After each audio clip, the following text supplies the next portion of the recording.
السلام علیکم ورحمۃ اللہ وبرکاتہ۔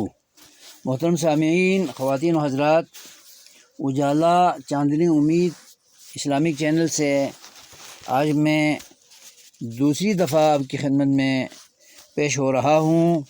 میرے چینل کو سبسکرائب کرنا نہ بھولیے، بہت شکریہ۔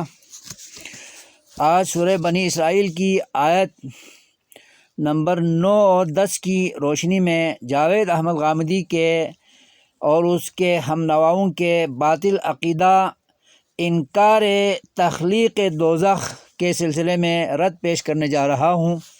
اللہ تعالیٰ مجھے سمجھ دے قرآن کو صحیح معنوں میں آپ تک پہنچانے کی اور امت مسلمہ کی رہنمائی کرنے کی صلاحیت، اہلیت اور قابلیت سے مجھے مالا مال فرمائے، تاکہ جاوید احمد غامدی اور اس کے ہم نواؤں کے ہاتھوں امت مسلمہ جو بہکائی جا رہی ہے مختلف عقائد و احکامات کے انکار کرنے کی وجہ سے، اس راہ میں مضبوط بند ثابت ہو جاؤں اور مضبوط قلعہ ثابت ہو جاؤں، مضبوط دیوار ثابت ہو جاؤں۔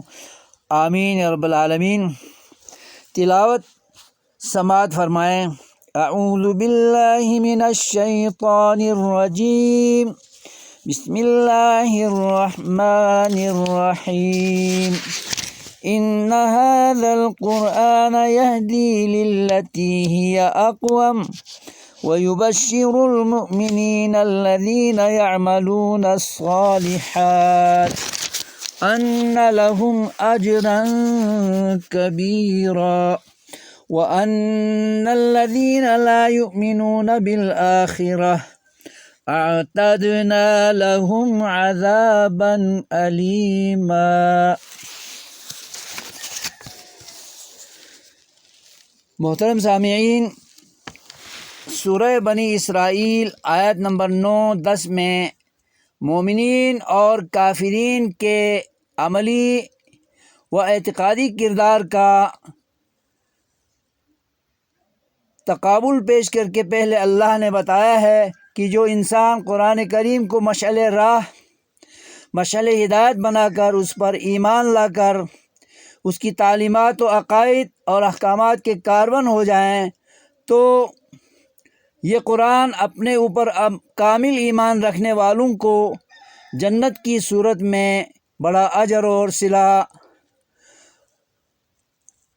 عطا فرمانے کا ذریعہ بنے گا۔ پھر اللہ نے بتایا ہے کہ جو انسان قرآنی راہ ہدایت سے منحرف ہو کر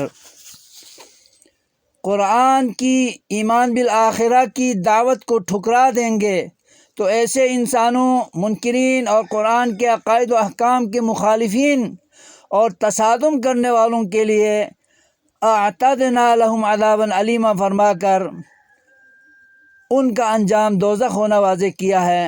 اور ساتھ ہی جاوید احمد غامدی اور اس کی دوزخ کی تخلیق کی منکر ٹیم کے باطل عقیدے کا رد بھی فرمایا ہے۔ اللہ تبارک و تعالیٰ نے صیغہ ماضی بول کر، اللہ نے اعتدنا بول کر دوزخ کی تخلیق پہلے سے کیا ہوا ہونا واضح کیا ہے، اور اس کے عقیدے کا رد واشگاف انداز میں کیا ہے، جو وہ کہتا ہے کہ ابھی جنت اور دوزخ بنی ہوئی نہیں ہیں، بلکہ اللہ قیامت میں، روز محشر میں جزا و سزا سے گزارنے کے بعد جنت و دوزخ کی تخلیق کرے گا۔ یہ عقیدہ قرآنی تعلیمات کی روشنی میں، قرآنی عقائد اور قرآنی بیانات کی روشنی میں، احادیث کے بیانات کی روشنی میں، وضاحت کی روشنی میں یہ بالکل باطل عقیدہ ہے۔ اللہ تعالی ہم سب کو سمجھ دے اور اس باطل عقیدے سے بچے رہنے کی ہمیں توفیق دے، تاکہ ہم صحیح عقیدے کو اپناتے ہوئے اسلام پر چلتے رہیں اور جنت ہمارا ٹھکانہ بنے، دوزخ سے اللہ تبارک و تعالیٰ یکسر ہمیں بچا لے، نہ کہ جاوید احمد غامدی کے باطل عقیدے پر چلتے ہوئے، اسے عقیدہ بناتے ہوئے دوزخ کو اپنا ٹھکانہ بنائیں۔ اللہ ہمیں دوزخ سے بچائے اور جاوید احمد غامدی اور اس کے ہم نواؤں اور اس کی ٹیم کے باطل عقیدے سے ہمیں بچا کے رکھے اور امت مسلمہ کو دوزخ میں جانے سے بچا لے۔ اہل سنت والجماعہ کا عقیدہ یہی ہے کہ جنت اور دوزخ اللہ نے کائنات کی تخلیق کے ساتھ بنا رکھی ہے۔ قرآن کی تعلیمات اسی عقیدے کی کہ اس بات میں بری پڑی ہیں۔ اپنی چشم دید سے دیکھ لیں، قرآن پڑھ لیں، احادیث پڑھ لیں اور علماء اسلام کے بیانات کو سن لیں۔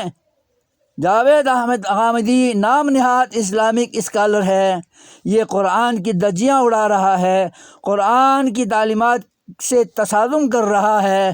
اللہ تبارک و تعالی ہم سب کو سمجھ دے، آمین یا رب العالمین۔ والسلام علیکم ورحمۃ اللہ وبرکاتہ۔